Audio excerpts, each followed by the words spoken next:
Langkah memiskinkan koruptor mendapat angin segar usai Prabowo berjanji mendukung pembahasan dan percepatan pengesahan rancangan undang-undang perampasan aset.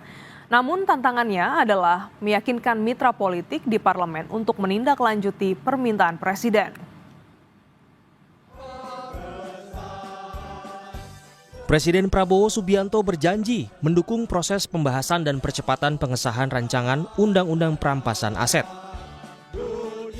Prabowo menegaskan tidak akan berkompromi dengan koruptor yang tidak mau mengembalikan hasil kejahatannya dalam pidato di peringatan Hari Buruh di Monas, Jakarta.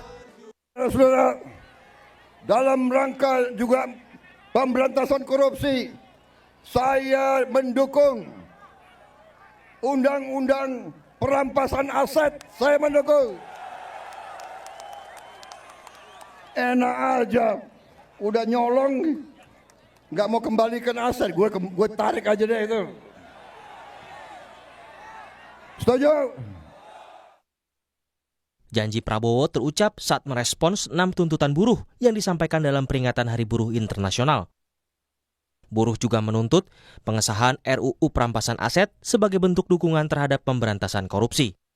Isu yang diangkat plus satu, yang pertama adalah hapus outsourcing, yang kedua adalah upah layak, yang ketiga adalah Satgas PHK, yang keempat sahkan RUU Undang-Undang Ketenagakerjaan, yang kelima adalah sahkan RUU PPRT, dan yang keenam adalah sahkan RUU perampasan aset dalam memberantas korupsi.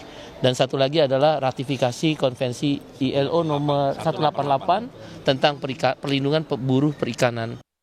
Pembahasan RUU perampasan aset menjadi tuntutan banyak pihak untuk memberantas korupsi di negeri ini.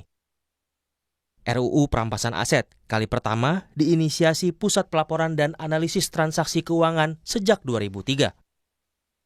RUU ini kemudian masuk program legislasi nasional DPR pada 2005-2009 dari total 31 RUU Prolegnas Prioritas 2008. Di periode berikutnya, RUU Perampasan Aset kembali masuk Prolegnas dan berubah nama menjadi RUU Perampasan Aset Tindak Pidana. Pada era pemerintahan Presiden Joko Widodo, pemerintah telah mengirimkan surat presiden untuk membahas RUU Perampasan Aset pada pertengahan Mei 2023. Akan tetapi, hingga masa jabatan DPR periode 2019-2024 berakhir, surat presiden tidak ditindaklanjuti ke pembahasan RUU. Pada April 2023, survei Litbang Kompas mencatat lebih dari 82% responden menilai RUU Perampasan Aset mendesak untuk dibahas di DPR. 13,6% berpendapat tidak mendesak dan 4,2% menjawab tidak tahu. Di survei yang sama, 78,5% responden setuju negara berhak merampas aset penyelenggara negara yang tidak wajar dan berasal dari sumber yang tidak sah. Yang tidak setuju sebanyak 15,2% dan tidak tahu 6,3%. Namun, apakah RUU Perampasan Aset bakal memberi efek jera koruptor? 61% responden memiliki keyakinan tersebut. Sementara 34,9% tidak yakin dan 3,8% menjawab tidak tahu. Menurut Wakil Ketua Badan Legislasi DPR Ahmad Doli Kurnia, RUU Perampasan Aset Tindak Pidana sudah masuk prolegnas, namun belum menjadi prioritas. Kita juga sudah memasukkan rencana pembahasan pembentukan undang-undang tentang perampasan aset itu di dalam prolegnas pembahasan undang-undang. Nah, memang masuk masih dalam long list, belum masuk di 2025.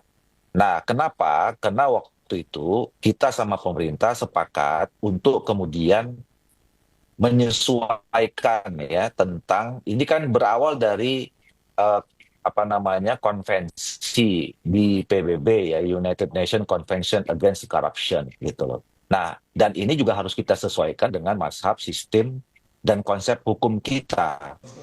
Sementara peneliti Pusat Studi Politik, Hukum Pemilu dan Demokrasi Universitas Andalas, Ferry Amsari bilang, RUU ini bisa berjalan jika Prabowo bisa meyakinkan koalisi politiknya.